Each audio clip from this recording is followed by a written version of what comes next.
Hey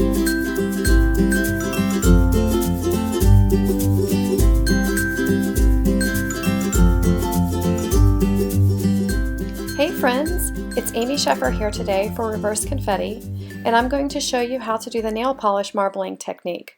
I did this for the Beast Mode blog hop back a month or so ago, and I got a lot of questions about it. It's one of those techniques that's probably worth watching rather than just reading about. You'll need to gather a few supplies, a container of some sort filled with water. I definitely recommend something disposable.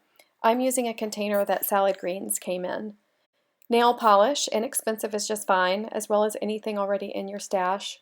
I don't think any of the colors I've used are gel polish, so I don't know how those would work. Something you can use to mix the colors, such as a toothpick skewer or even the handle of a paintbrush. Paper. Watercolor paper is great because it will hold up to the water. You'll be completely submerging these panels into your tray. I have stacks of this particular Strathmore 140-pound watercolor paper on hand, but you can use any watercolor paper that you already have. I actually don't recommend this one for this technique because it's much higher quality than what you actually need. I also have some 100-pound smooth Bristol on hand, which is what I'm using in this video. You can try cardstock, but keep in mind it will buckle substantially more than a paper that's designed for wet techniques. You'll need paper towels to protect your surface and to lay your finished projects on to dry. Nail polish and cotton balls are also a good idea to have on hand for cleanup. You may also want to wear disposable gloves to protect your hands or to protect your manicure. Okay, let's get started.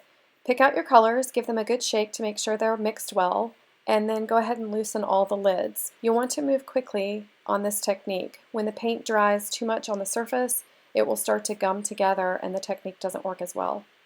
I recommend no more than 4 colors, but of course you can experiment with more or less. As you can see, you can use the brush to let the polish drop onto the water surface or pour directly from the bottle. Once you have your colors on the surface, give them a little stir to help with the marbling effect. And then submerge your paper into the water and voila, nail polish marbling. Isn't that fun? After you've dipped your paper, there still will be some nail polish left in the container. You can use a second piece of paper to do another round of marbling. The results may not be as intense as what you're expecting, but you can do that. And the other thing is you can just take the handle of your paintbrush, swirl it around a little bit, and that will kind of pick up any excess nail polish so that you can move on to the next group of colors. It's fun to see how the different polishes behave. Some will start to marble on their own, others you'll have to stir to get them to mix. Some will dissipate so much that you don't even see them on the surface, and then others will stay right on the surface right where they're dropped. If the drop is too heavy, it'll sink to the bottom and basically be useless, so do try to use a light touch.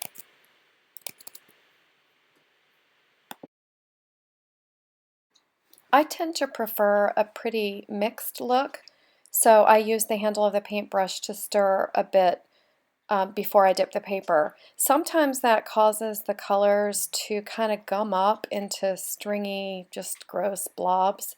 If that happens, you can sometimes just move them out of the way, like down into the corner so that they're enough out of the way, or just, kind of wipe it all up and start over. You can also experiment with less marbling. Here I'm pouring 3 colors and intentionally not stirring a whole lot so that the final result is still marbled but with larger solid color areas. That's all going to come down to personal preference, so I encourage you to just experiment with this and have fun with all the different looks you can get. Fair warning though, it's addictive. Here are a bunch of panels that my daughter and I did, and you can see the variation in our results. There's even one where we forgot to stir at all and ended up with gold polka dots. So next, I'm going to take one of these panels and use it on a card. The first thing I'm doing is trimming down the marbled panel to fit a top fold A2 card base. I've chosen the sentiment, "I think you're absolutely wonderful." The stamped portion is from the Your So stamp set, and the word die cut is from the Your So die set. First, I'm going to heat emboss the stamped portion in white onto a piece of torn vellum. I've secured the word die cut to the vellum using matte multi-medium liquid adhesive, and then adhered the vellum to the marbled panel with the same. The sequins give me some additional places to secure the vellum to the marbled panel. And I've also tied on some metallic embroidery floss to help secure the vellum even more. And that's that. The card is finished. Thank you so much for watching today, and I'll see you next time.